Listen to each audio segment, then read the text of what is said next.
सावित्रीबाई फूले और ज्योतिराव फूले के बारे में डिस्कस करेंगे इस लेक्चर में। ये हैं भाई साहब ज्योतिराव फूले और ये हैं सावित्रीबाई फूले, हस्बैंड वाइफ हैं दोनों। अभी रिसेंटली न्यूज में इसलिए हैं। महाराष्ट्र के गवर्नर हैं भगत सिंह कोश्यारी। उन्होंने अपने एक वीडियो में कंट्रोवर्शियल स्टेटमेंट दी है।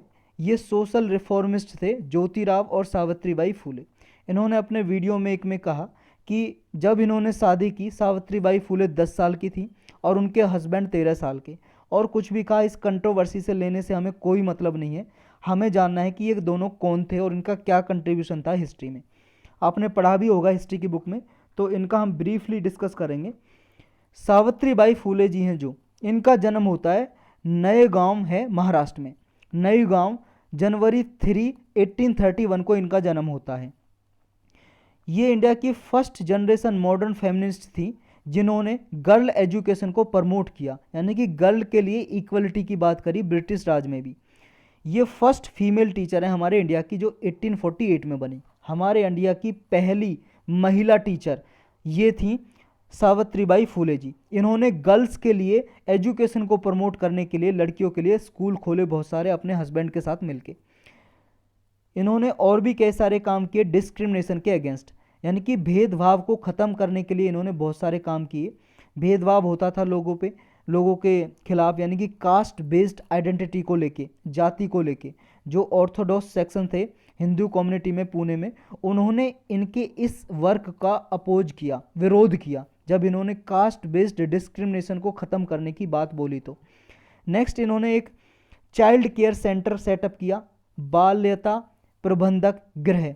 ये जो किया, जो प्रेग्नेंट विडोज थी या रेप विक्टिम थे, ऐसी महिला मान लो वो प्रेग्नेंट हैं, गर्भवती हैं, लेकिन उनके पति मर गए, अब वो विधवा हो गई, तो उस केस में क्या करते थे लोग, विधवा को इतना रेस्पेक्ट नहीं देते थे हमारे समाज में, इंडियन समाज में, और क्या है उसका सर गंजा कर देते थे।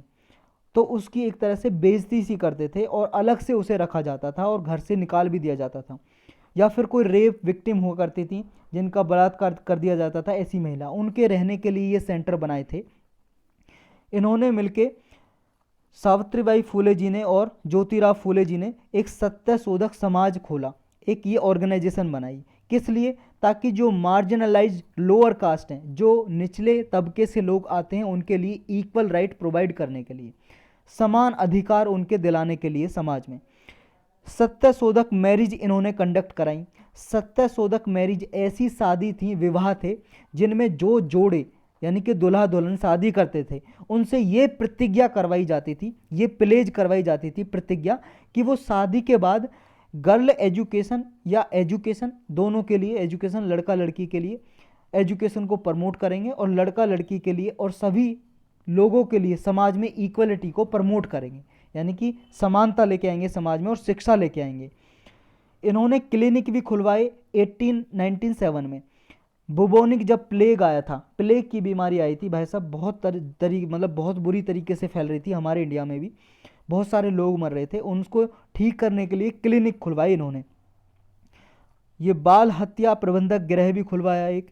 और इन्होंने देखो, जो विडो के सिर को मुंडवा दिया जाता था, यानी कि उन्हें टकला कर दिया जाता था, सर पे उनके बाल थे वो कटवा देते थे विडो जब विधवा हो जाती थी, यानी कि किसी का पति मर जाता था। तो जो ये सिर मुड़वाने वाली प्रथा थी ना, ट्रेडिशन, इनका इन्होंने विरोध किया और ऐसे बार बार जो सिर उनका मुड़वा देते, मतलब सिर के बाल काटते थे, उनका बॉयकॉट किया, बहिष्कार किया, यानी कि जो बार्बर है, नाई है, जो बाल काटेगा उसको समाज से बहिष्कार किया इन्होंने, यानी कि इस प्रथा को रुकवाया। यूनिवर्सिटी ऑफ पुणे है जो, पुणे की यूनिवर्सिटी, इनके ऑनर में इनको सम्मान देने के लिए महाराष्ट्र गवर्नमेंट ने 2015 में यूनिवर्सिटी ऑफ पुणे का नाम चेंज करके सावित्रीबाई फूले यूनिवर्सिटी कर दिया है। जो ज्योतिराव फूले हैं, जो इनके पति थे, उनका जन्म होता है 1827 में। सतारा डिस्ट्रिक्ट है महाराष्ट्र में, वहाँ इनका जन्म होता है। जो इन्हें महात्मा का टाइटल दिया गया, इन्हें महात्मा फूले जी भी बोलते हैं। देखो, जो इनका फूले जो टाइटल है ना नाम में, इसलिए था क्योंकि इनका फूल का बिजनेस हुआ करता था, फ्लावर का बिजनेस हुआ करता था, इसलिए इनका टाइटल है फूले। जो महात्मा का टाइटल दिया था ज्योतिराव फूले को, महात्मा फूले के नाम से भी जानते हैं, महात्मा ज्योतिराव फूले या महात्मा फूले। ये टाइटल 11 मई 1888 को दिया था विठ्ठल राव कृष्ण जी वांडेकर जी ने। इन्होंने ये दिया था टाइटल। ये जो टाइटल दिया था वांडेकर जी ने, ये थे महाराष्ट्र में एक सोशल एक्टिविस्ट थे, समाज सेवक थे ये भी। इनके जो फेमस वर्क हैं, ज्योतिराव फूले ने, जो इनके हस्बैंड थे सावित्रीबाई फूले के, ज्योतिराव फूले, उन्होंने बहुत सारी किताबें लिखी जिनमें से फेमस हैं 1855 में लिखी तृतीय रतन, गुलामगिरी लिखी 1873, बहुत बार पूछी जाती हैं पुस्तकें, याद रखना आपको, मैच द फॉलोइंग में पूछ लेते हैं इनको।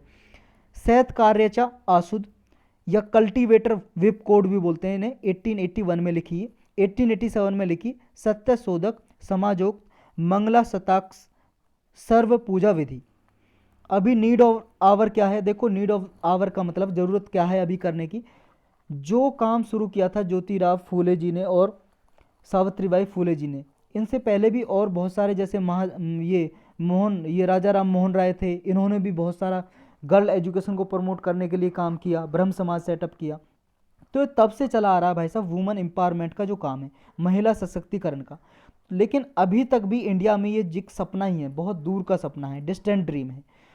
तो इसे फुलफिल करने के लिए गवर्नमेंट को कदम उठाने चाहिए, ताकि जो ज्योतिराव फूले और सावित्रीबाई फूले जी का जो ड्रीम था, उनका कंट्रीब्यूशन था, आगे और उनको बढ़ाया जाए। और वुमन महिलाओं के लिए, और जो लोअर कास्ट जिन्हें समझा जाता है, निचले तबके में जो लोग आते हैं उन्हें समझा जाता है निचली जाति के, उनको इक्वलिटी मिल सके, महिलाओं को और लोअर कास्ट को। तो यही था इस लेक्चर में।